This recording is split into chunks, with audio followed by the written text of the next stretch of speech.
মানুষ টিকটিকির শরীর দিয়ে এক বিশেষ প্রক্রিয়ায় নেশা গ্রহণ করে, যা স্বাস্থ্যের জন্য মারাত্মক ঝুঁকিপূর্ণ। কেন টিকটিকিকে প্রথম আঘাতে হত্যা করলে রাসূল সাল্লাল্লাহু আলাইহি সাল্লাম ১০০টি নেকির ঘোষণা দিয়েছেন? নবী ইব্রাহিম আলাইহিস সালামকে আগুনে পোড়াতে টিকটিকি কেন সাহায্য করেছিল? আর কেনই টিকটিকি মানুষের মৃত্যুর কারণ হতে পারে? বিস্তারিত জানতে ভিডিওটি শেষ পর্যন্ত দেখুন।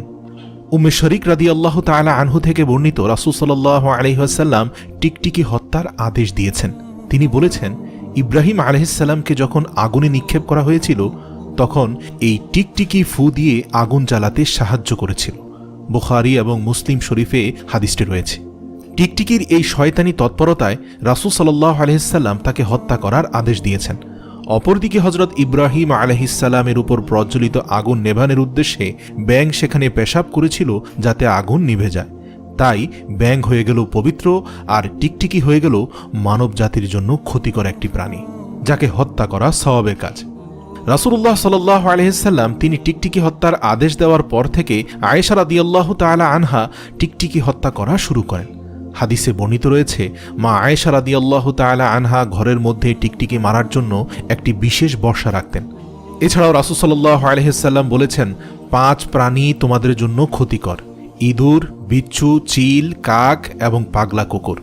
রাসূল সাল্লাল্লাহু আলাইহি ওয়াসাল্লাম আরও বলেছেন, তোমরা নামাজরত অবস্থায় 2টি কালো প্রাণীকে হত্যা করো, সেগুলো হচ্ছে সাপ এবং বিচ্ছু।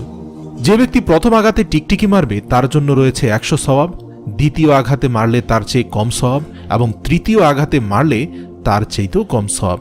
কেন টিকটিকি মারতে বলেছেন? বর্তমানে বিজ্ঞানীরা গবেষণা করে জানতে পেরেছে, টিকটিকি মানবদেহের জন্য মারাত্মক ক্ষতিকর। এরা সরীসৃপ জাতীয় প্রাণী। এটি ঘরের কোঠা, দেয়াল, খাট, চেয়ার এবং অন্যান্য আসবাবপত্রের উপর চলাফেরা করে, এবং বিশেষ করে খাবার পাতিলে বা খাদ্যদ্রব্যের উপর মলমূত্র ত্যাগ করে। পৃথিবীর অন্য যে কোনো সরীসৃপ প্রাণীর থেকে টিকটিকির পায়খানা বা মল অত্যন্ত ক্ষতিকর মানব শরীরের জন্য, বিশেষ করে যদি তা মানুষের খাবার দ্রব্যের সাথে মিশে যায়।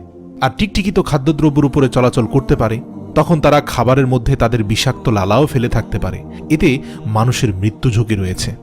টিকটিকির প্রধান কাজ হলো মানুষের খাবার নষ্ট করা, বিশেষ করে লবণ, এবং ঘরের যে স্থানে লবণ আছে ঠিক সে বরাবর তার বিষ্ঠা নিক্ষেপ করে। এর লেজে মাদকতা আছে।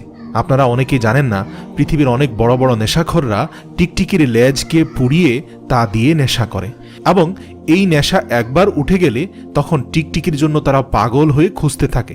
এমনকি এই নেশার জন্য টিকটিকি বাণিজ্যিকভাবেও কিছু কুচক্রী মহল উৎপাদন করে থাকে। বলা হয়ে থাকে, টিকটিকির নেশাকারী ব্যক্তি 3 থেকে 4 বছরের বেশি বাঁচতে পারে না। এটি এতটাই বিষাক্ত।